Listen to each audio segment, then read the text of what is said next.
welcome you all to today's session.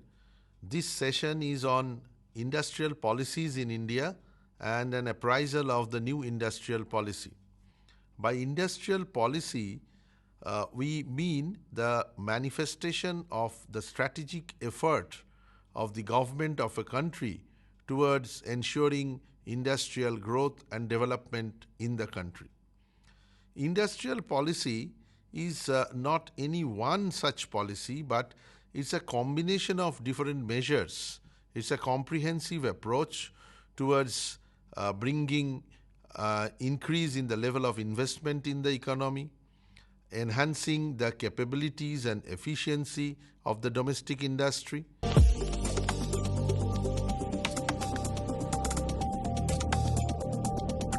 As India embarked on its process of industrial development after independence in 1947, it chose import substitution as its strategy for industrialization.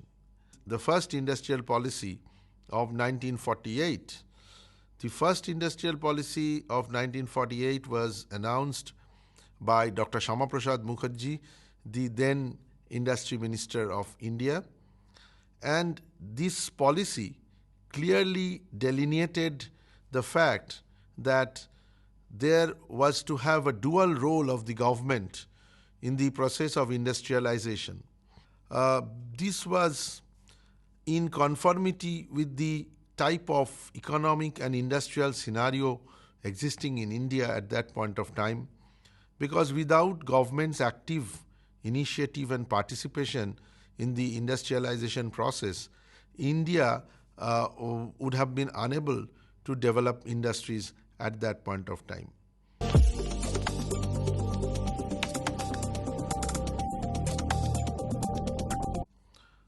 First was the industries of strategic importance like arms and ammunitions, then railways, which were vital for the national defense and for it of strategic importance for the country. Then was the second group of industries which were of basic or known as the core sector, and on whose depended the development of the secondary sector. The industries consisting were of steel, aircraft manufacture, cement, like that. And the third group of 18 specified industries, these were the industries where the central government would have, in consultation with the provincial governments of that time, would play a role in developing these industries. And the final group of industries was left for the private sector to be developed. So, looking at the basic stance of the 1948's first industrial policy resolution, it can be seen that out and out it was demarcated a very broad, specific and direct role for the government in the process of industrialization. Now, 1948's first industrial policy resolution impact would be left incomplete if we don't mention about the Industrial Development and Regulation Act of 1951. Now, in this framework, not only the government played a direct role through the creation of the public sectors, but it also had a role in regulating and controlling private sector investments in the country through the mechanism of industrial licensing policy. Now, after the 1948's first industrial policy resolution came the 1956 second industrial policy resolution. Now, this is of great significance in the area of industrial policy in India, because the 1956 industrial policy was announced in the background of a very weak entrepreneurship base and a scarcity of capital. And so naturally, this policy also emphasized on the predominant role of the government in industrialization. And along with government's role, a dominant role of the government, it also emphasized on the role of small scale industry in the industrial development and employment generation process. And accordingly, it took certain steps so that the small scale industry could also develop.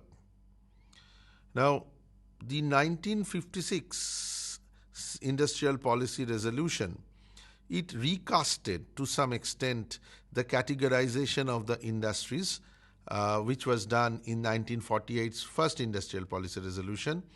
Here, the industries were subgrouped into three categories. In the first group, it was the industries which were under the exclusive control of the public sector. Here only the public sector would set up these type of industries and public sector would function. Private sector was not at all allowed to enter in these sectors. Now the second category of industries, about 12, here the private sector was allowed to participate along with public sector. And this was a very big departure from the early 1948's industrial policy, because public sector's role was relatively enlarged. And the third type of industries, category C, this was left open for the private sector. Now, as regards to the support to be provided to the small scale industries, one very interesting feature of the 1956 Industrial Policy Resolution was that it made efforts so that small scale industry can develop as ancillary industry for the public sector units. This would ensure the small scale industries a captive market, a sure market, and they could meet the requirements of the public sector and thereby flourish. Besides, the 1956 Industrial Policy Resolution gave particular attention towards removal of regional disparities as far as the regions which were industrially backward.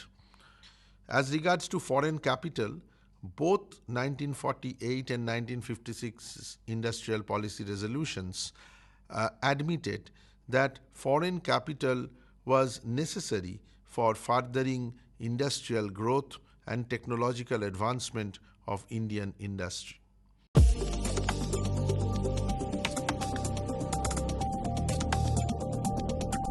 Now, after a considerable gap, it was in 1973 that another industrial policy resolution came up.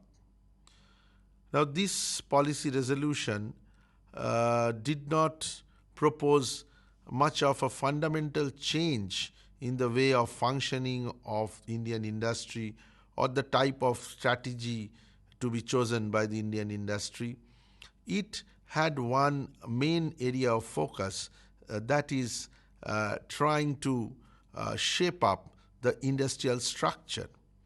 Now, the area of concern of 1973's Industrial Policy Resolution was that there should not be too much of concentration of industrial activity in the hands of the large business houses only. And to prevent such concentration of industrial activity in the hands of large business houses, this policy resolution, it actually clearly demarcated or specified the industries where the large-scale business houses can operate. It particularly emphasized on the development of small and medium-scale industries, and accordingly it proposed providing all support to such industries so that they can set up units producing mass consumption items, and in that way the small and medium scale enterprises remain there, they can sustain themselves, and they do not totally go out of contention. The 1973's industrial policy encouraged the large-scale industries to be set up in those rural areas which were relatively backward, so that along with the development of the industries in these regions, the regions can develop itself, and centering these large-scale industries, the small-scale industries can also develop in this area.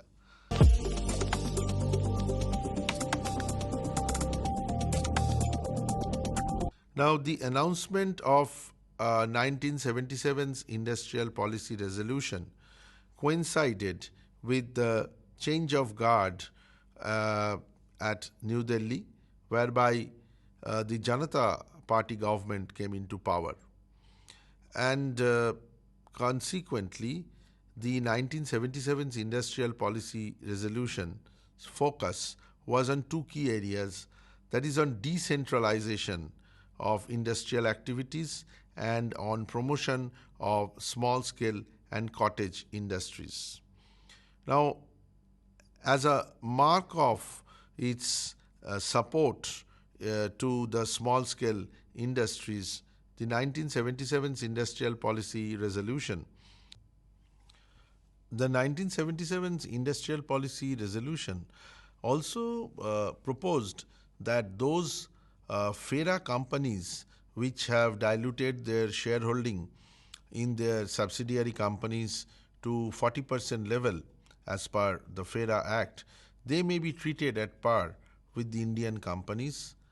Besides, 1977's Industrial Policy Resolution also allowed 100% foreign equity holding companies in areas of high technology and in areas where the units were to cater to the export market only.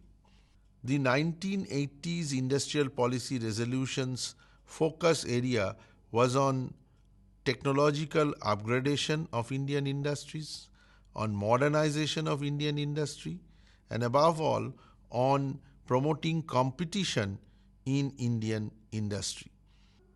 And another key area of the 1980's Industrial Policy Resolution was measures taken towards enhancement of public sector's efficiency. Now, this was done by providing of little level of autonomy to the public sectors in their decision-making process, as also developing cadres in the functional areas like production, marketing, finance, etc. Apart from that, the policymakers also realized that industries need to have at least a little bit freedom in areas like expansion of capacities and so on and so forth. Accordingly, the 1980's Industrial Policy Resolution proposed an automatic 5% capacity expansion during a year, or about 25% increase in the capacity over a period of 5 years, which should be automatically approved for industries in the core sector or those catering to the export market. Besides, the small-scale industries were granted special incentives in the form of increase in their investment limit to 2 million for the small-scale industries and 2.5 million for the ancillary industries and 0.2 million for the tiny sector. Besides, one important change enshrined in the policy statements announced in the latter half of 1980s was the efforts aimed at lowering of the very high tax rates that was there during 1970s. The taxes were lowered and efforts were also made to create a sort of value-added excise duty regime for the producers.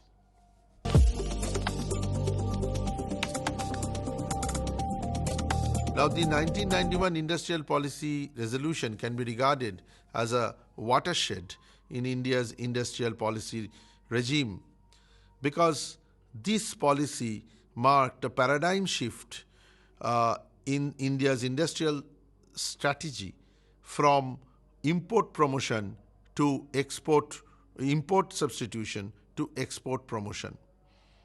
Now, based on the principles of liberalization, privatization, and globalization, the 1991 industrial policy regime tried to put in place a system which would result in efficiency and promote competition in Indian industry. The policy was so designed so that the functioning of Indian industry can be freed from excessive regulation and bureaucratic control. These are some of the key changes announced in 1990s industrial policy resolution, which really changed Indian industry's functioning forever. Number one, the most significant of these changes was abolition of industrial licensing. Now, by abolition of industrial licensing policy, 1991's IPR, it did a great service, particularly for setting up of private sector industries in India.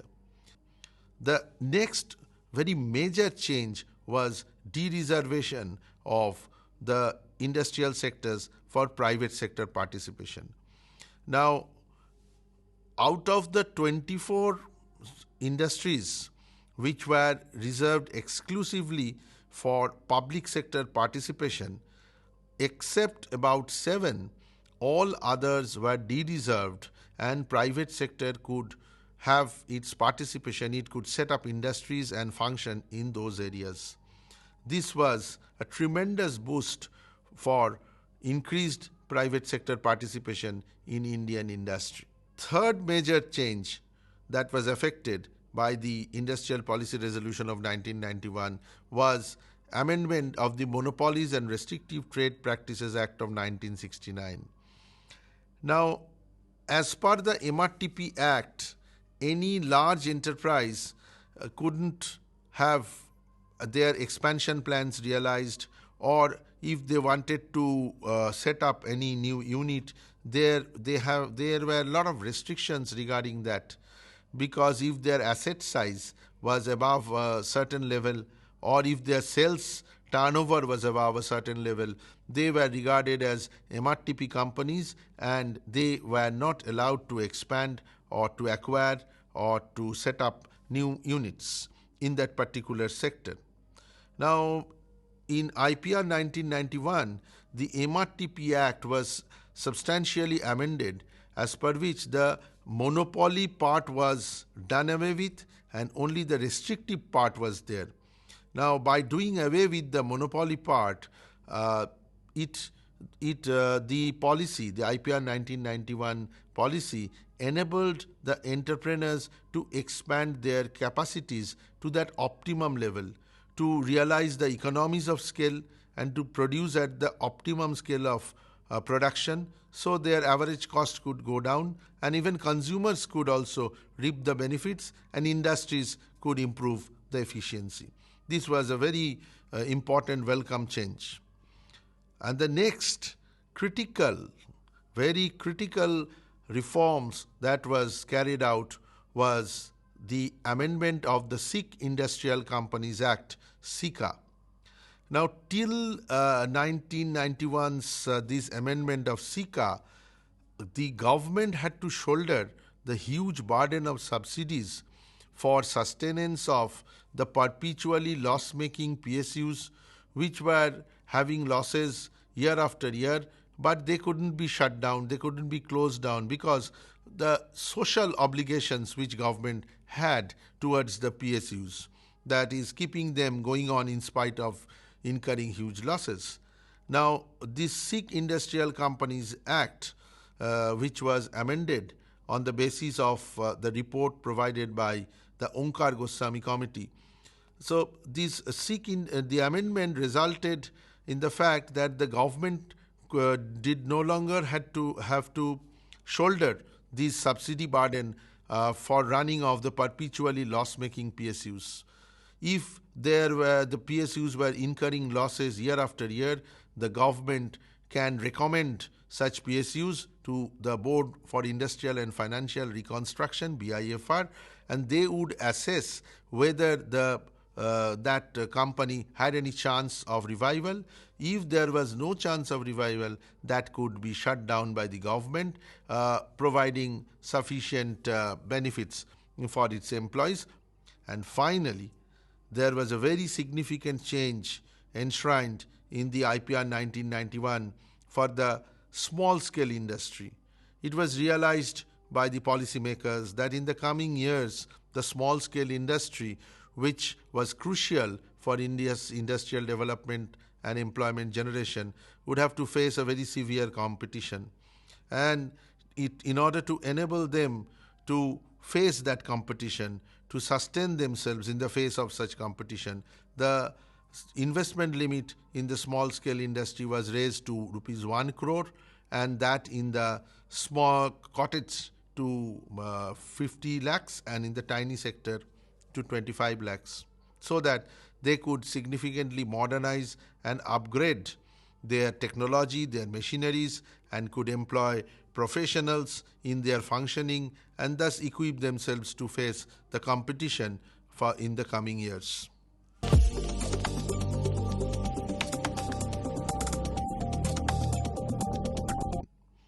The IPR 1991 has significantly affected Indian industry. Now, there has been considerable and substantial growth in both domestic private and foreign investments. Private sector has come to the forefront of Indian economy. It is really now taking the lead, and as far as foreign investment is concerned, India is one among the top 10 recipients of foreign direct investments. Based on the substantial flow of domestic private and foreign investment, Indian industry has indeed achieved a great turnaround. It has been able to realize a 7% average annual growth rate during the first 2 decades after 1991. Now, this is no mean an achievement if we consider the fact that in early 1990s, that is during 91-92, India's industrial growth rate reached to an all-time low of 0.6%. And so there has been a very big turnaround from that level. Now, not only the IPR 1991 has brought about quantitative improvements in the indicators of Indian industry, but there has been a qualitative change of the Indian industrial scenario. Indian industry is nowadays dominated by the high technology, knowledge intensive sectors like IT products, IT services, IT engineering, and telecommunication, pharmaceutical, like that. Particularly the transformation which India has been able to have on the external front has been a remarkable one. India has been transformed from a primary product exporting, low foreign exchange earning country to a knowledge intensive, high skill intensive, high value added product exporting country earning huge foreign exchange. India, in fact, is the leader in the export of IT products and services and gems and jewelry. And all these three, along with ready-made garments, are the top export earners of India. So not only India's export basket has changed, but the destination of India's export has also changed. Though India has been able to achieve decent industrial growth and economic growth, but it has mainly been based on the shoulders of its service sector. Service sector now contributes over 55% of India's GDP. But the performance of the manufacturing sector has not at all been at the desirable level. But it is the manufacturing sector which is the pivot of an economy, of an industrial economy, on which the entire performance of the industrial economy rests. So in India, the manufacturing sector's performance needs to be boosted up, and because of the very low level performance of the manufacturing sectors, Indian industry may have been facing the recent problems of unemployment and falling industrial growth rate. The next key issue for the future of Indian industry is contribution of the public sector. Public sector still contributes half of Indian industry. It is still the major buyer of industrial products and major seller of industrial products. So public sector's performance is crucial for the advancement of Indian industry. And for public sector to perform profitably and efficiently, it needs to be provided more functional autonomy so that it can take its own decision. The decision making rests in their hands. And finally, the foreign direct investment. Foreign direct investments have been coming in India, but considering India's potential, that what India could have attracted, that has not been realized. India is falling back not only to China but even to some other countries in terms of attracting foreign direct investment, particularly in the area of manufacturing and infrastructure sector. Now, suitable mechanisms, suitable policy changes need to be initiated so that the foreign direct investors are attracted in parking their money in the infrastructure and the manufacturing sector, because the boosting up these two sectors will do a huge service to the Indian economy at large. So there needs to be suitable policy measures for tackling these issues, and if that can be done, only then Indian industry can move to the next level, taking India in the league of industrialized nations. That's all. Thank you.